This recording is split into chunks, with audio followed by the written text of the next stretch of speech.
Good morning student. અગાઉના લેક્ચરમાં આપણે જોયું તો પ્રક્રિયાનો વેગ ઝડપ વિશે વાત કરી હતી.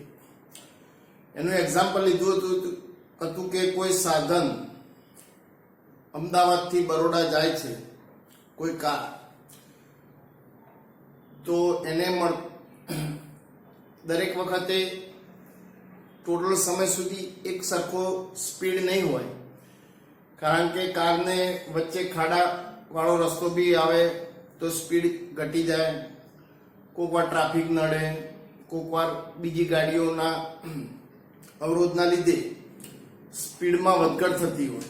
એટલે આપણે સરેરાશ ઝડપની વાત કરી હતી, પરંતુ એના પછી કોઈ એક ટૂંકા ગાળામાં 5 મિનિટમાં વચ્ચે રસ્તામાં 5 મિનિટમાં કોઈ એક ત્વરિત વેગ આપણે ધ્યાનમાં લેતા હતા, જેના દ્વારા આપણે કોઈ પણ રાસાયણિક પ્રક્રિયાનો વેગ કેટલો છે એ નક્કી થઈ જાય. તો સમગ્ર ગાળો આપણે ધ્યાનમાં લેતા નથી, કારણ કે સમગ્ર સમય દરમિયાન એક ધારી સ્પીડ અચળ રહેતી નથી. આપણે 1 કલાકમાં 100 કિલોમીટર કાપ્યું તો 100 સ્પીડમાં ગાડી ગઈ હશે એવું આપણે વિચારી શકીએ, પરંતુ દરેક વખતે 100ની સ્પીડમાં ગાડી જતી ના હોય. વચ્ચે 40ની સ્પીડ બી થઈ હોય, 120ની બી સ્પીડ થઈ હોય, 80ની બી થઈ હોય, પણ સરેરાશ એવું માનવામાં આવે કે 100ની સ્પીડે ગાડી ગઈ હશે. એના માટે આપણે નવો વિકલ્પ વિચાર્યો હતો કે ત્વરિત વેગ, કોઈ એક 5 મિનિટમાં એ વખતે ગાડીનો વેગ કેટલો છે એ ધ્યાનમાં લઈને આપણે વેગ નક્કી કરતા હતા. તો પછી આગળ આપણે જોયું હતું કે કોઈ બી એક પ્રક્રિયા આપી છે, 2HI નું વિઘટન છે H2 + I2, તો એનો વેગ, પ્રક્રિયાનો વેગ આપણે કઈ રીતે લખતા હતા? તત્વયોગમિતીય ગુણાંક 2 છે તો માઇનસ પ્રક્રિયક છે એટલે માઇનસ લખતા હતા, કારણ કે સમય સાથે પ્રક્રિયકની સાંદ્રતામાં ઘટાડો થશે. -1/2 ભાગ્યામાં લખવાના છે, બરાબર. આ નિપજ થઈ ગઈ એટલે એમાં પ્લસ લઈશું, ΔH2 / ΔT, બરાબર. એ રીતે આયોડિન છે, પ્લસમાં લઈશું ΔI / ΔT. આ રીતે આપણે ધ્યાનમાં કોઈ બી પ્રક્રિયા આપી હોય તો તમે લખી શકો. પ્રક્રિયકો છે બધા માઇનસમાં લખવાના છે, અને જે નિપજો છે એ બધી પ્લસમાં લખવાની છે. એની આગળ જે સહગુણક હોય 2 છે તો એને ભાગાકારમાં લેવાના છે. તો રાસાયણિક પ્રક્રિયાનો જે વેગ છે એને અસર કરતા બી પરિબળો છે. દાખલા તરીકે સાંદ્રતા છે, તાપમાન છે. વાયુમય પ્રક્રિયા હોય તો આપણે દબાણ લઈએ છીએ સાંદ્રતાની જગ્યાએ, આંશિક દબાણ. ઉદ્દીપક બી પ્રક્રિયાના વેગને અસર કરે. તો આ અલગ અલગ પરિબળોને આધારે બી વેગમાં ફેરફાર થતો જોવા મળે. પરંતુ હવેથી બહુ મહત્વના શબ્દો આપણે સમજવાના છે. એક છે વેગ નિયમ, બીજું છે પ્રક્રિયાનો ક્રમ, અને ત્રીજો શબ્દ છે આણ્વિકતા. આ 3 શબ્દ ઉપરથી જ આખું ચેપ્ટર છે. તો કોઈ બી એક પ્રક્રિયા આપી હોય તો એનો વેગ નિયમ શું બને, એટલે વેગ કઈ રીતે લખી શકાય, નંબર 1. પછી એના આધારે પ્રક્રિયાનો પ્રક્રિયા ક્રમ કેટલો થાય, અને એ પ્રક્રિયાની આણ્વિકતા કેટલી હોય. તો આપણે સ્ટેપ વાઇઝ જોઈશું. નંબર 1, વેગ નિયમ. તો એની વ્યાખ્યા છે પ્રક્રિયાના વેગને પ્રક્રિયકોની સાંદ્રતાના પર્યાયમાં દર્શાવવાની રજૂઆતને વેગના નિયમ તરીકે ઓળખીએ છીએ. કોઈ બી પ્રક્રિયક હશે એની સાંદ્રતાના પર્યાયમાં તમે કઈ રીતે લખી શકાય, એના માટે આપણે અહીંયા જોઈએ A B માંથી નિપજ C અને D બને છે. આગળ સ્મોલ a b c અને d છે એ તત્વયોગમિતીય ગુણાંક છે. તો આનો વેગ નિયમમાં વેગ લખાય ચલે છે, પ્રક્રિયકો ધ્યાનમાં લેવાના છે. આપણે જાણીએ છીએ કે પ્રક્રિયકની સાંદ્રતા વધારે હોય તો વેગ વધારે હોય, પણ સમય જતા પ્રક્રિયકની સાંદ્રતા ઘટતી જાય તો વેગ ઘટતો જાય. પ્રક્રિયક એ ની સાંદ્રતા બ્રેકેટમાં દર્શાવો એટલે સાંદ્રતા મતલબ થાય x ઘાતાંક લીધેલો છે, એ રીતે b એનો y ઘાતાંક લીધો છે, b ની સાંદ્રતાના y ઘાતાંકના સમપ્રમાણમાં ચાલે છે. આ રીતે જે દર્શાવ્યું એને વેગના નિયમ તરીકે ઓળખવામાં આવે છે. એ તમે અહીંયાથી દર્શાવી શકો. તો આપણે વેગ બરાબર રિએજન્ટ હોય પ્રક્રિયક એટલે -dr/dt આ રીતે લખતા હતા આગળ. અહીંયા આપણે લખતા હતા એ ટાઈપ. સંતુલન અચળાંક દૂર કરો એટલે આપણે k લખ્યું છે, a ની x ઘાત b ની સાંદ્રતાનો y ઘાત. હવે આ રીતે બીજી કોઈ પ્રક્રિયા આપી હોય તો તમે કઈ રીતે દર્શાવી શકો? નંબર 1 જુઓ, twice NO gas plus O2 સાથે પ્રક્રિયા થઈને twice NO2 બને છે. તો હું ડાયરેક્ટ આનો વેગ લખું છું આ રીતે. તો અચળાંક k લખી દીધો, NO ની 2 ઘાત અને ઓક્સિજનની 1 ઘાત. હવે બહુ મહત્વની વસ્તુ છે, અહીંયા ધ્યાન રાખજો. આ કઈ રીતે લખાય છે એ વસ્તુ એટલું સિમ્પલ નથી. અહીંયા જો ક્લોરોફોર્મ ક્લોરીન સાથે પ્રક્રિયા કરીને CCl4 અને HCl બનાવે છે. તો આનો વેગ લખ્યો છે કે CaCl3 ની 1 ઘાત અને Cl2 ની 1/2 ઘાત. હવે તમને પ્રશ્ન ઊભો થશે, અહીંયા 2 હતા તો અહીંયા 2 મૂક્યા, અહીંયા 1 ઘાત હતી તો 1 ઘાત મૂકી, એવું તમને લાગશે. પરંતુ અહીંયા 2 છે ને અહીંયા 1 છે, એના આધારે મૂકેલા નથી. સમજો, આ તત્વયોગમિતીય ગુણાંક છે 2 અને 1, અને આ માથે જે ઘાતાંક છે 2 અને 1 એ આમાંથી જોઈને મૂકેલા નથી. આ વસ્તુ સૈદ્ધાંતિક છે. આ એની સાંદ્રતાના 2 ઘાતાંકના સમપ્રમાણમાં ચાલે છે, આ ઓક્સિજન 1 ઘાતાંકના સમપ્રમાણમાં ચાલે છે. એ પ્રાયોગિક રીતે વૈજ્ઞાનિકોએ શોધીને મૂકેલું છે. એટલે એ કેટલા ઘાતાંકના સમપ્રમાણમાં છે એ ભગવાન આપે એવું સમજજો. એ પ્રેક્ટિકલ રીતે નક્કી કરવું પડે. સામાન્ય પ્રોફેસરો બી આ વેગ નિયમમાં ઘાત નક્કી કરવામાં મુશ્કેલી પડે.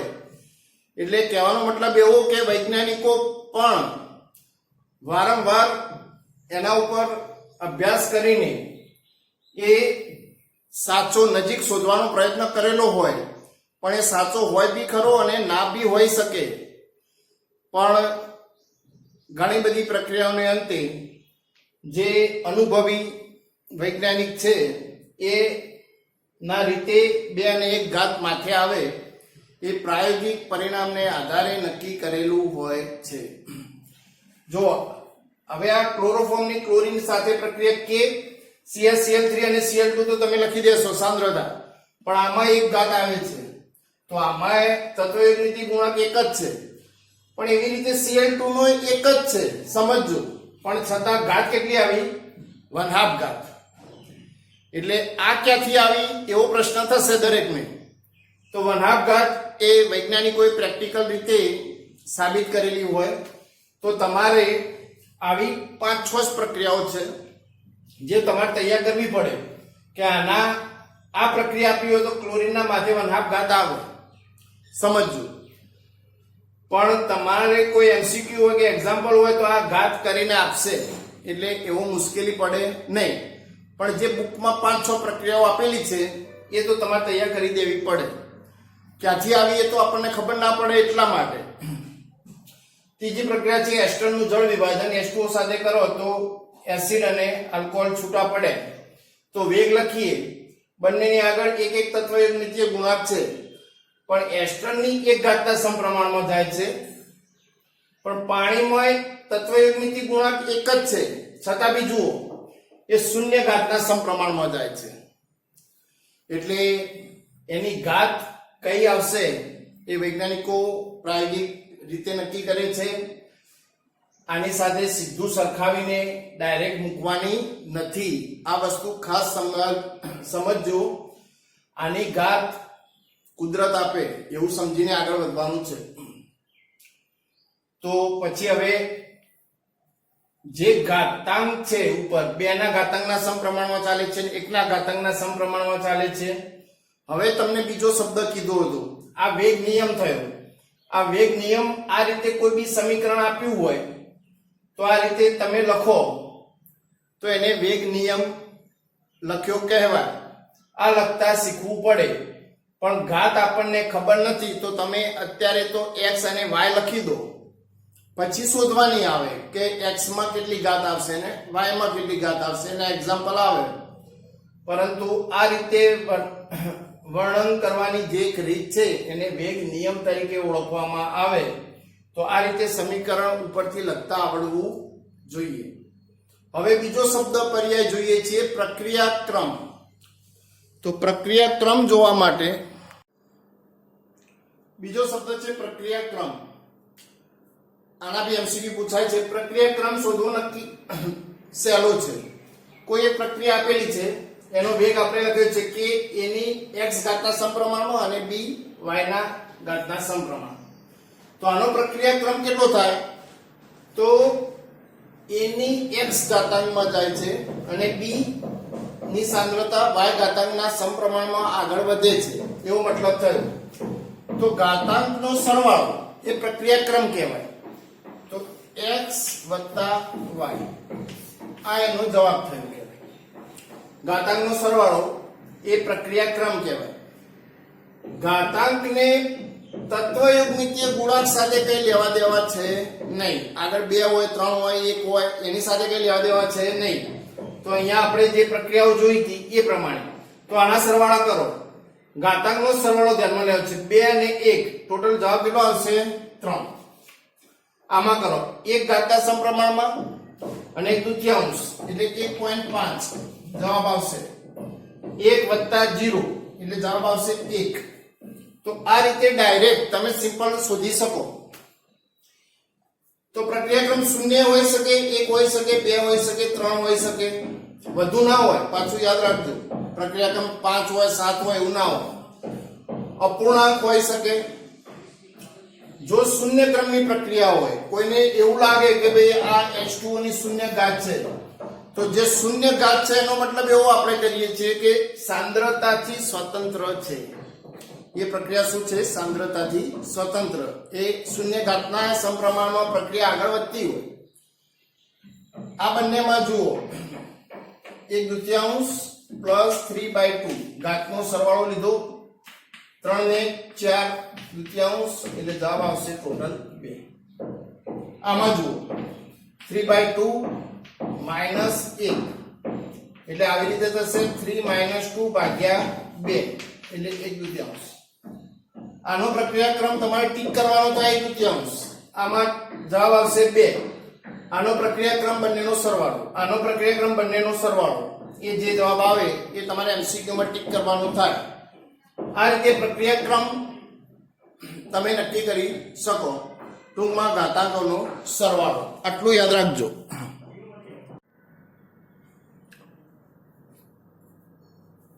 હવે છેલ્લો શબ્દ સમજવાનો છે.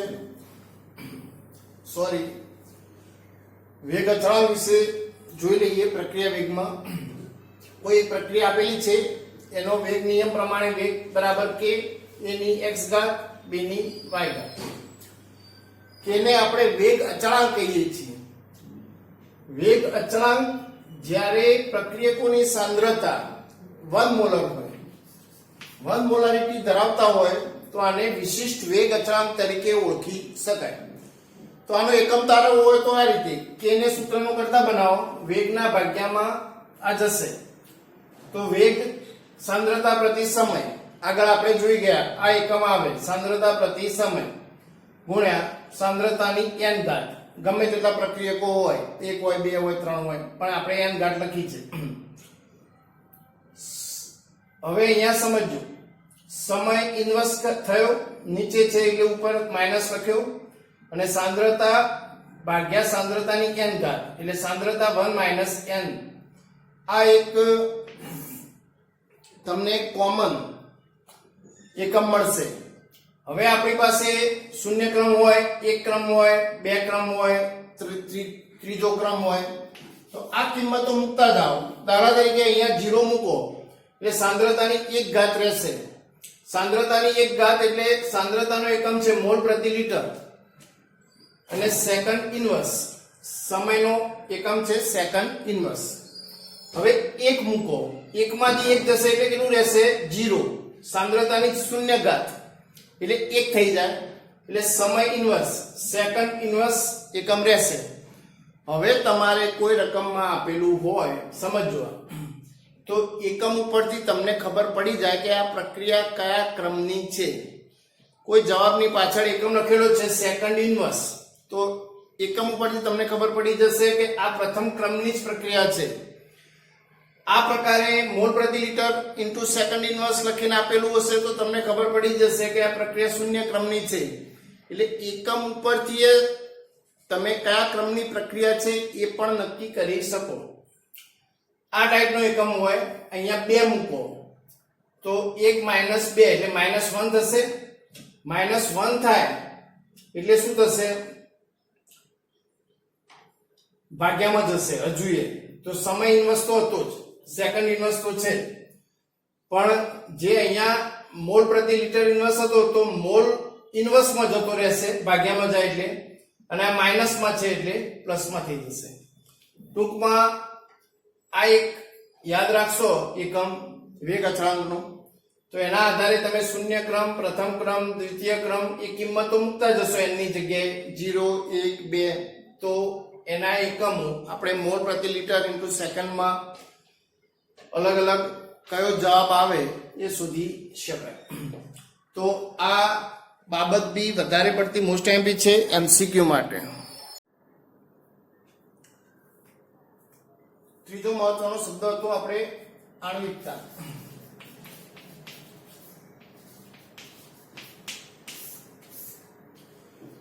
તો ઘણી બધી પ્રક્રિયાઓ પ્રાથમિક પ્રક્રિયાઓ છે અને ઘણી પ્રક્રિયાઓ સંકીર્ણ પ્રક્રિયાઓ હોય. સંકીર્ણ પ્રક્રિયાનો મતલબ એવો થાય કે પ્રક્રિયા એક કરતા વધુ તબક્કામાં થતી હોય.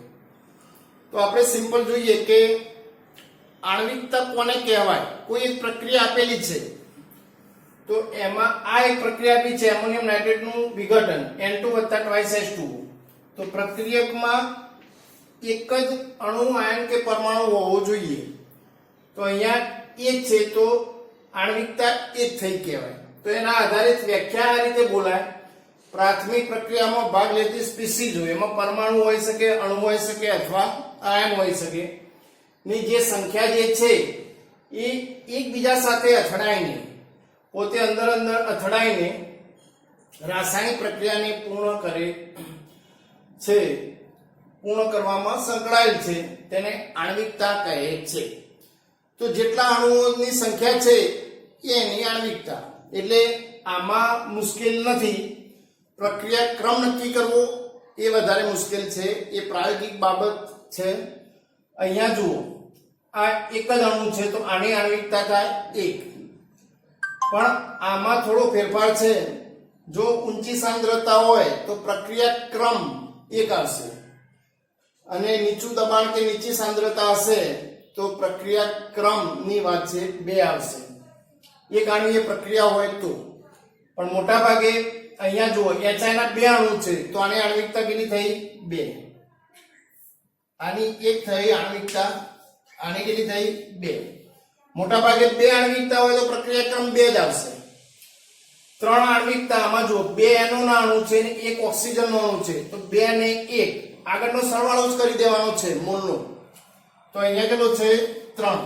તો આનો પ્રક્રિયા ક્રમ બી 3 જ હશે.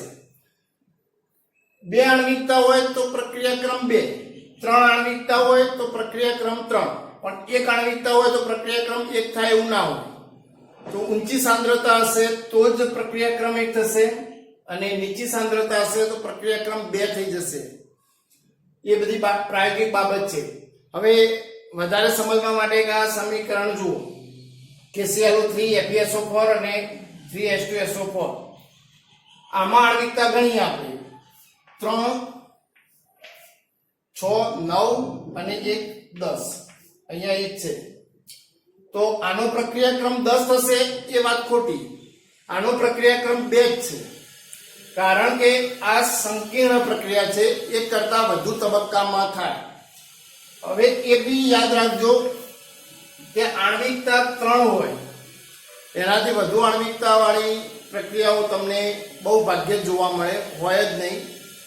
3 જ પ્રક્રિયા આણ્વિકતા વાળી પ્રક્રિયાઓ બી બહુ ઓછી છે અને એનો પ્રક્રિયાનો વેગ બી ધીમો હોય. મોટા ભાગે તમને 1 અને 2 અને 3 પ્રક્રિયાક્રમ આણ્વિકતા ધરાવતી પ્રક્રિયાઓ વધારે પડતી જોવા મળશે. પણ અહીં આપણને એવું દેખાય છે કે આણ્વિકતા 10 થઈ ગઈ તો પ્રક્રિયાક્રમ બી 10 હશે, પણ એવું ના હોય. આ સંકીર્ણ પ્રક્રિયા છે એટલે જુદા જુદા તબક્કાઓમાં થાય છે, જુદા જુદા તબક્કાઓમાં થતી હોય એટલે એનું એક એક્ઝામ્પલ આપણે જોઈએ એટલે વધારે સ્પષ્ટ થશે. એમાં જે ધીમો તબક્કો હોય એ પ્રક્રિયાનો ક્રમ નક્કી કરે. દાખલા તરીકે 3 તબક્કા છે તો બીજો તબક્કો ધીમો છે તો પ્રક્રિયા ક્રમ નક્કી કરવા માટે બીજો તબક્કો ફાઇનલી નીવડે. કોઈ ક્રિકેટ ટીમ છે તો એમાં મેચ જીતાડવી કે હારવી એવું કોઈ એક જ ખેલાડી ઉપર ડિપેન્ડ હોય વધારે પડતું એ મેચ દરમિયાન. બાકીના બધા એટલા બધા રન એટલા ના કરી શકે. એ જ રીતે આમાં જે તબક્કાઓ હોય એમાં કોઈ એક જ તબક્કો નિર્ણાયક હોય કે આનો મતલબ કે ધીમો તબક્કો હોય તો પ્રક્રિયાનો ક્રમ એના આધારિત નક્કી થતો હોય છે. તો આપણે એના માટે એક એક્ઝામ્પલ જોઈએ.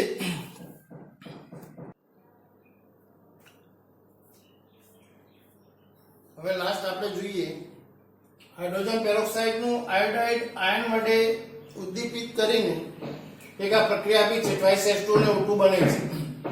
પણ આ પ્રક્રિયા 2 તબક્કામાં થાય છે. એટલે પહેલા તબક્કામાં IO નું નિર્માણ થાય છે અને બીજા તબક્કામાં એની સાથે પ્રક્રિયા થઈને આ પ્રક્રિયા પૂર્ણ થાય છે. આ પ્રક્રિયા કુલ પ્રક્રિયાને મળી જાય એના આ પ્રક્રિયા 2 તબક્કામાં થઈ. એમાં પ્રથમ પ્રક્રિયા ધીમો તબક્કો છે જ્યારે બીજો તબક્કો ઝડપી તબક્કો છે. એટલે જે ધીમો તબક્કો છે એ જ પ્રક્રિયા આગળ લઈ જશે, એના ઉપર પ્રક્રિયાનો ક્રમ નિર્ધારિત થશે. એટલે પ્રક્રિયા પ્રથમ ક્રમની બને છે. તો અહીં પ્રક્રિયા ક્રમ અને આણ્વિકતા આ બંને શબ્દો એકબીજા સાથે સંકળાયેલા છે. તો બંનેનો તફાવત આપણે અહીંયા જોવાનો છે. તો તફાવતમાં જોઈએ, પ્રક્રિયા ક્રમ પ્રાયોગિક રાશિ છે જ્યારે આ સૈદ્ધાંતિક છે. આ શૂન્ય અપૂર્ણાંક હોઈ શકે જ્યારે આણ્વિકતા શૂન્ય કે અપૂર્ણાંક હોઈ શકે નહીં. 1 હોય, 2 હોય કે 3 હોય, 10 સુધી હોય, એટલે ગમે તે હોઈ શકે. પ્રારંભિક પ્રક્રિયા એટલે પ્રાથમિક પ્રક્રિયા અને સંકીર્ણ પ્રક્રિયાને લાગુ પડે. બધી જ પ્રક્રિયાઓને પ્રક્રિયાક્રમ તો હોય જ એનો. આ ફક્ત પ્રારંભિક પ્રક્રિયાને લાગુ પડે છે આણ્વિકતા. અને છેલ્લું છે સંકીર્ણમાં ધીમો તબક્કો જે છે.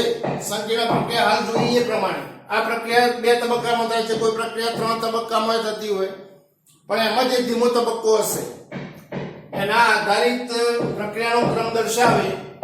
પણ ધીમી તબક્કાની આણ્વિકતા પ્રક્રિયાને બરાબર ક્રમને બરાબર હોય છે. એટલે જે ધીમો તબક્કો હોય એની જે આણ્વિકતા હોય એ જ એના પ્રક્રિયા ક્રમને બરાબર થાય. આ તફાવત બી પૂછાય છે એટલે મોસ્ટ એમપી કહી શકાય.